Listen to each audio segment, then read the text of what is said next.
Kwani wewe utakubali upige kura mtu aibe? Wewe kama Mkenya mwenye unateseka as we speak now, utakubali uende upige kura 2027 alafu mtu achukue aongeze rais? Kwa sababu anatuambia kwamba hakuna rais ashawahi kuwa one term president. Sasa wanasema hata kama rais hatapita, watachukua kidogo kidogo kutoka kwa zile zetu waongeze rais apite. Kwani wewe kama Mkenya who are going through a very difficult times as we speak now, are you going to allow people to steal your elections? Kwani tutakuwa wajinga aina gani?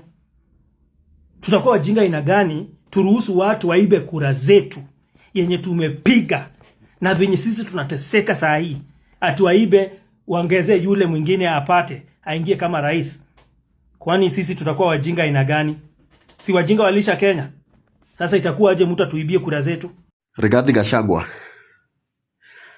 the second deputy president, the legitimate deputy president, the elected deputy president of the Republic of Kenya, Your Excellency Rigathi Gachagua.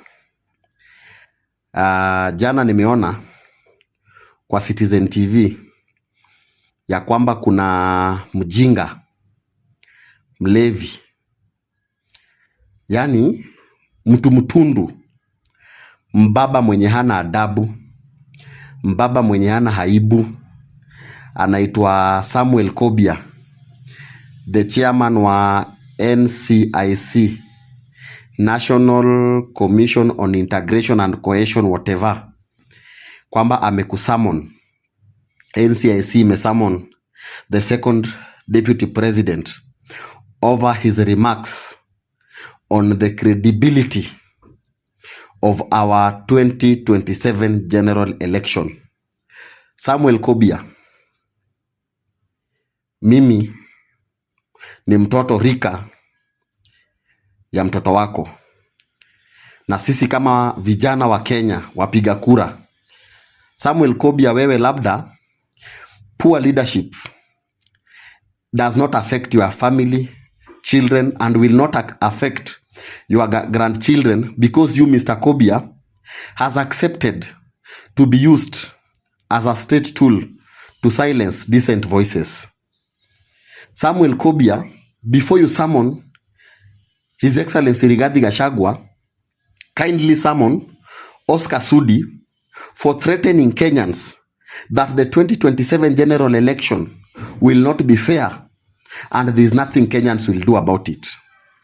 The NCIC and its leadership summoned Cherargei for threatening Kenyans that President William Ruto will go for 10 years even if the whole nation doesn't turn out to vote in the 2027 general election.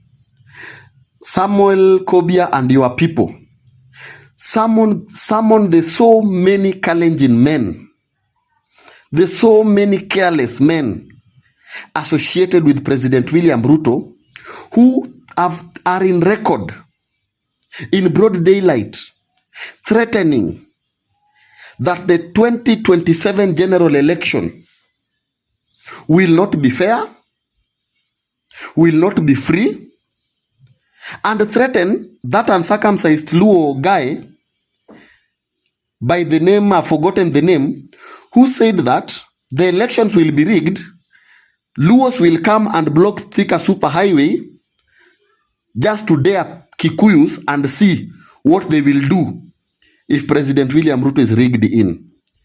Before you summon those people, do not open your mouth to address Rigathi Gachagua. Do not open your mouth to tell Kenyans to stop making 2007 is a reality that Kenyans will live with until the day Jesus will return to establish who truly caused the death, destruction of property and violence associated with the 2007-2008 post-election violence. And in the year 2007-2008, Raila Amolo Odinga and William Samoei Ruto were in the same political camp. I'm a history student. Only when you know the past, compare it with the present, you are capable of telling the future. Right now, we know President William Ruto is going to lose the 2027 election only if they are free, fair, credible, verifiable, and transparent. And for him not to lose in those elections, he must rig. And he needs Raila Odinga to rig. And Kenyans will come out in large numbers to protect the will of the Kenyan people. It will not be a Kikuyu versus Luo affair. The National Cohesion and Integration Commission is an entity that is pretending to be fighting tribalism while its leadership is being used to propagate hatred and tribalism. You see, NCIC, they pretend they don't see the carelessness and recklessness by Kalenjins. But they can only see when a Kikuyu man or woman comes out to tell the nation the truth. You see, these people think the youth of 2027 are like those youths of 1927, 1937, 47, 57, 67, 77, or even 87, or 97. The youth of 2027, the youth of 2022 are not stupid. When Raila Odinga thought the system and the deep state can make him president, he failed. And we will come out in good numbers to show you people that power belongs to the people, not Raila Odinga and his experts, not ODM party, not William Ruto, not those people. President William Ruto, before we elected you president, you were a prayerful man, a man who respected people, a man who listened to people. President William Ruto, I remember you even sitting down with the men average people like you cannot sit with down, because you wanted to understand what is it that can make you win the 2022 general election. Immediately you won a man whom we believed was a hustler, a man whose political ideology resonated so well with very many Kenyans who turned out in their numbers to support your vision, to lead this country into prosperity. Today you are turning against us with your Kalenjin friends threatening us recklessly, abusing us, calling us names. President William Ruto, today men who are beating you, men who insulted you, men who never voted for you, men who never elected you, Luo community, with all the noise we make, Raila Odinga only got a total of 1.4 million votes in the entire Luo Nyanza. Raila Odinga only got 1.4 million. The whole of Luo nation gave Raila Odinga 1.4 million votes. We are very vocal people. We are very noisy people, but we don't vote. We don't turn out to vote. We are only good in keyboard warriors, in shouting matches, taking photos and parading some fake microphones, enjoying political mediocrity in the full glare of cameras. But when the day comes when people need to see our patriotism, Luos are never there. Some are in Changa dungeons drinking alcohol. Others are in brothels purchasing prostitutes. Others are in fake barazas politicking. Some even people are preparing for the general election. You are celebrating an imaginary win. We are addicted to making poor political decisions. But back to my word. You've summoned Rigathi Gachagua. We are coming with him. And NCIC, we are coming to those offices to tell you the truth before members of the Fourth Estate that NCIC is a political tool. And in fact, the NCIC doesn't even represent a third of Kenyan voters. You people is just a caucus of tribalists, men who make decisions to impress the president of the day and the government of the day, but they deny the reality that some men in the presidential camp are very reckless verbally, and their statements can plunge this nation into chaos. We must acknowledge what happened in 2007.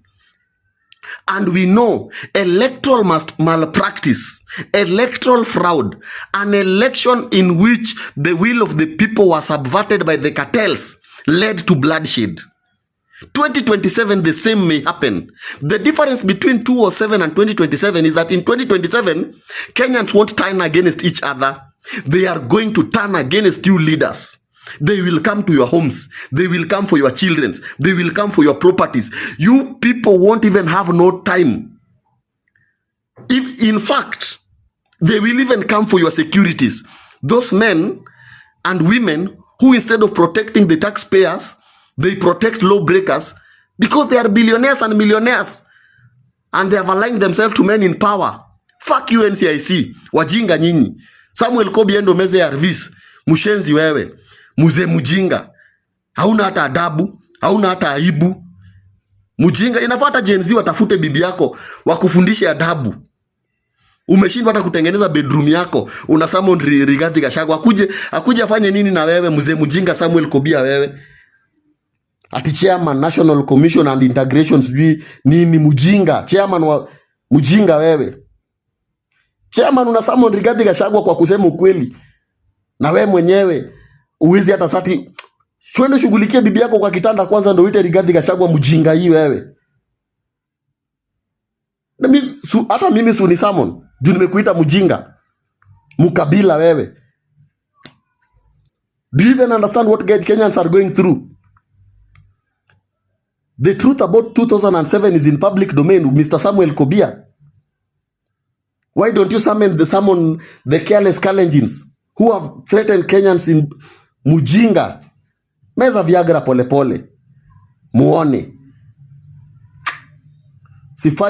Usifanye mpaka ni drag, usifanye ni to drag bibi yako kwa, na bibi yako si chairman wa NCIC. Mujinga, hata watoto wako wanajua wewe ni mujinga.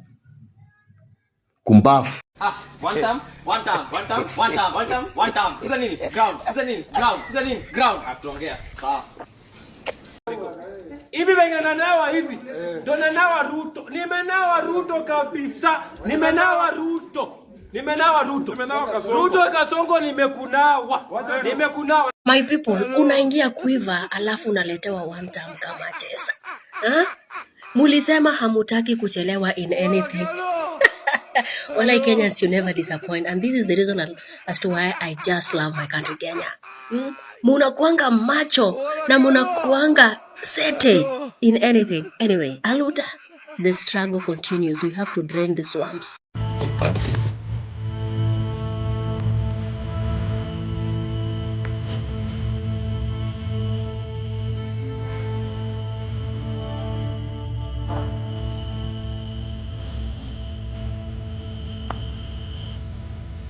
Ese moyo